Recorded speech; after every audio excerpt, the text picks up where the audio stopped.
Okay, I'm done. I'm done. Anyway, Childish Gambino, love him. The summer collection, great. Finna be blasting it because school is almost out, guys.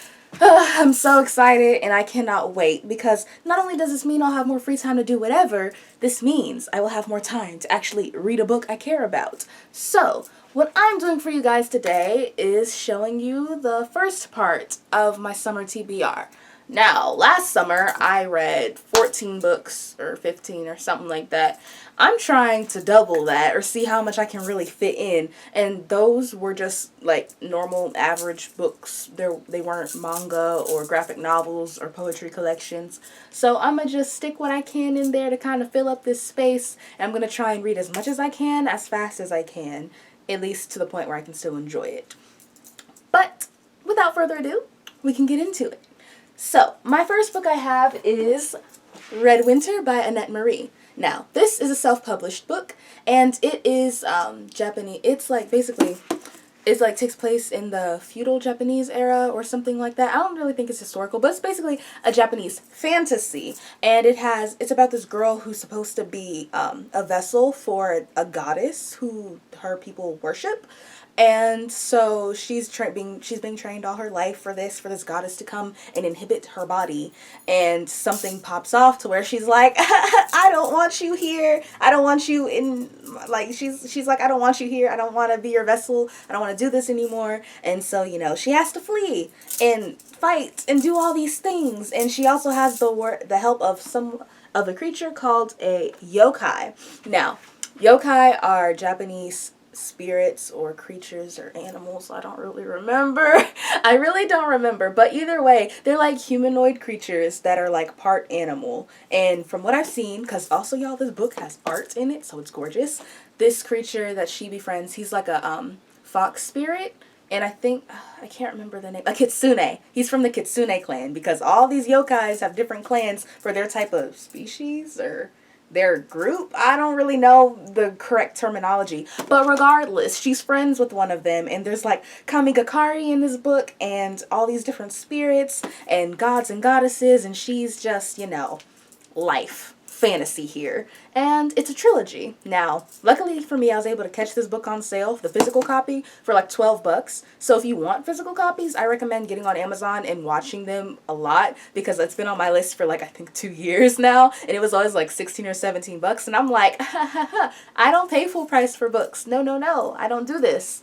And so when I saw it was 12, I said, that's the move.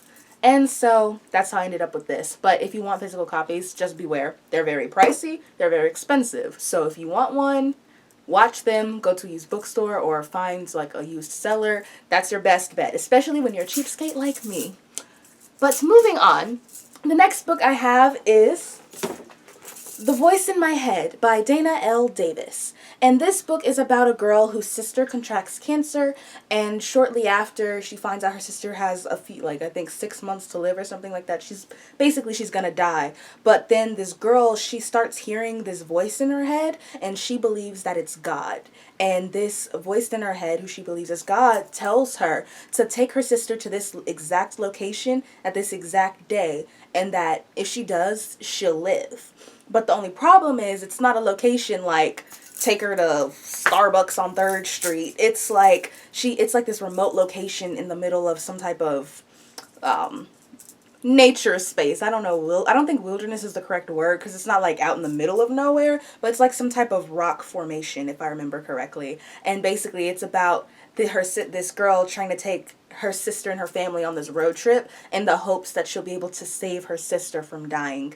And it sounds really good. And honestly, it just like I feel like I'm gonna get in the feels because I have siblings and I have sisters, and I'm just like, oh my gosh, it's one of those things. It's like whenever your sisters, like, I just can't imagine my sister being in a position like this and then having that hope in your head telling you that you could save her. And I don't know if this is psychological or if this is just like actually like God is talking to her. I have no idea. But what I do know is that I'm sure this book is going to be great.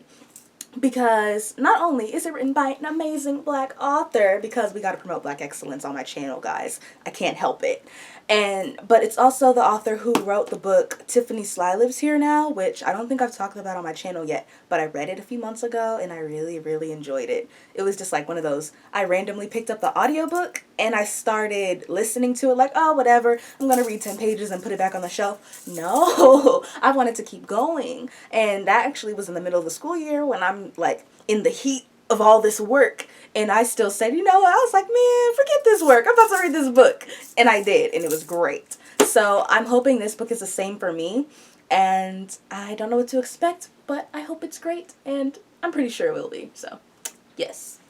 And next we have the sequel to The Bells, The Everlasting Rose by Danielle Clayton. Now, if you guys don't know me personally in real life, or just like follow me anywhere, then you should know that I love The Bells. The Bells is one of my all-time favorite books because it's one of the only books where I've been able to see a character who looks like me, and I really appreciate that. And when I say like me, like, yes, there are books with other black characters, but it's like someone who actually, like, appearance-wise looks like me. And let me correct this, because I know people are gonna be like, but there's so many books about biracial people.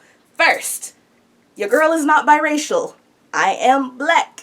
Both of my parents are black. So no, I'm not biracial. So books about biracial people don't pertain to me because I don't have that experience. I don't have the experience of being, like, living a double life, I guess, because that's what I hear most of that's about. But anyway, that's not me. And so it's nice to actually, like, read a book about a girl who's black, who's not biracial, but she is of my pigmentation, she looks like me, and, like, just look at this. It's great. It's so great. And I'm glad we're finally making progress in the YA world, because y'all, it's been a long time coming. I'm glad I'm still within the YA age range to actually be able to see it when it happens, because I know when I was a little kid in elementary school, I was looking at White Susie, White Billy, White Johnny, flopping around, doing all this stuff. And yes, I read the books. I had fun times on their adventures, but at the same time, it's different.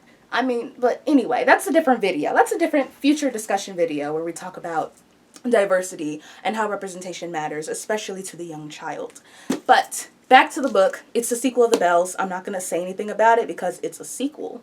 So, no. But if you don't know anything about The Bells, just a quick summary of that book is that it's basically about these women or girls or teenagers who have the ability to change people.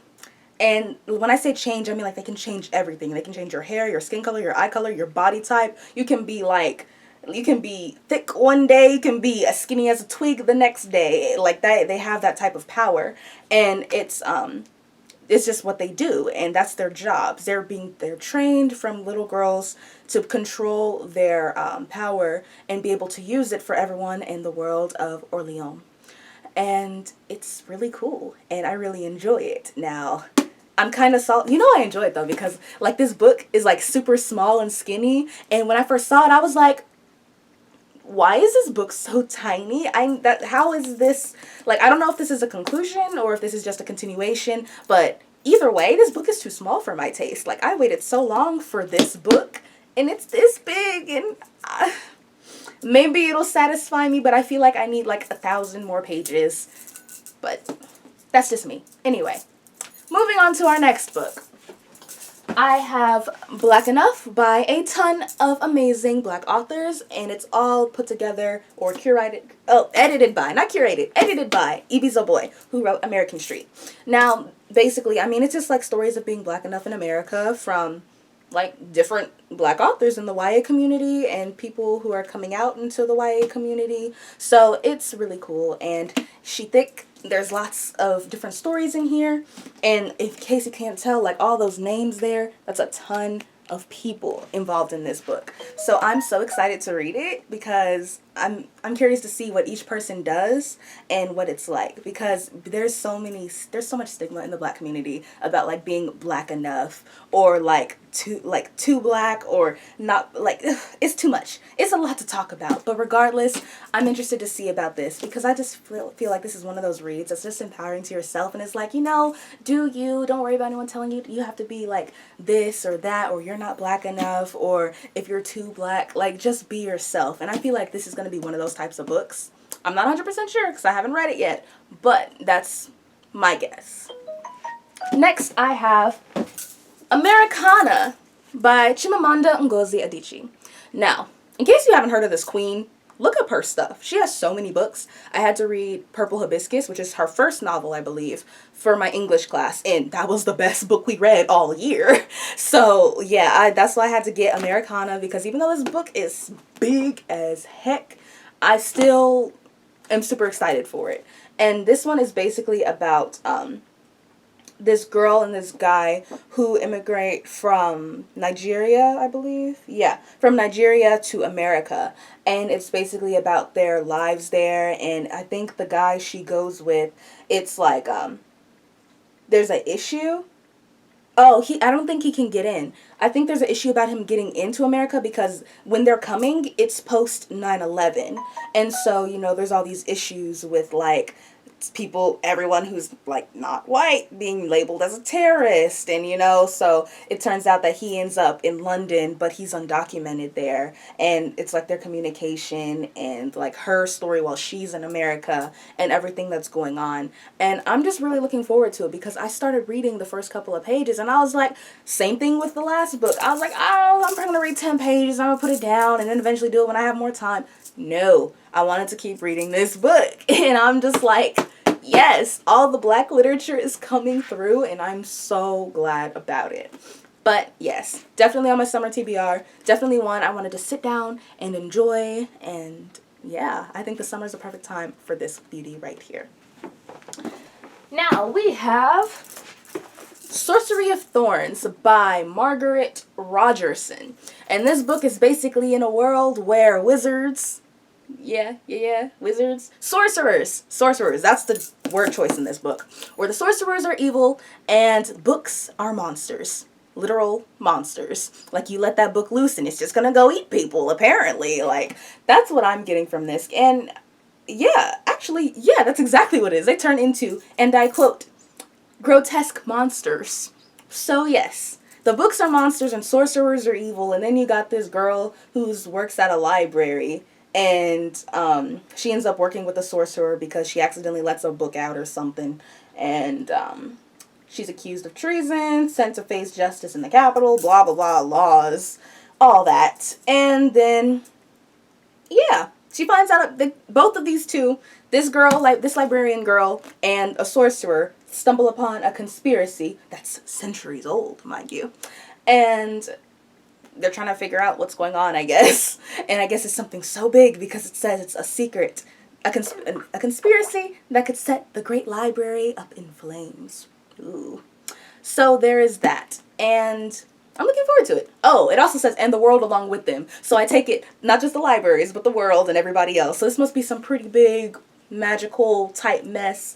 And yeah, but they're calling the sorcerers demonic, so I'm really curious, because I'm not even gonna lie, when I think of demonic, I really think of Chilling Adventures of Sabrina now, because like I've never seen witches portrayed as like demonic. So that was, but anyway, love that show. But still, that's just kind of what that is giving me vibes of by calling the sorcerers and demonic.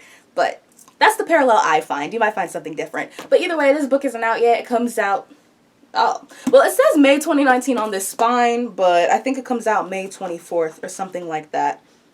But yes, so I'm going to be reading this soon. I would like to read it before the date that it comes out, but I doubt that's going to happen because school is filleting me and tossing me back and forth. So I doubt that will happen, but we'll get to it eventually. That's what summer's for. And next we have Blood Rose by Danielle Rose. And this is a self-published novel as well. and it's an Of Tomes book. If you've heard of like Benjamin Of Tomes and his channel, this is from his company, and I really like the idea of witches and vampires. But this girl was a witch, and she's supposed to be powerful, but then she gets turned into a vampire, so she's like a hybrid, and she's like, what do I do? She's like, I hate vampires, but I'm a witch because I'm a witch. But I'm also now a vampire and a witch, so what do I do? And I think I'm curious to see what the dynamic is. I mean, it's paranormal. I haven't read much paranormal at all, really, but I'm really down to see what's going on because it sounds thoroughly entertaining, so I'm excited for it.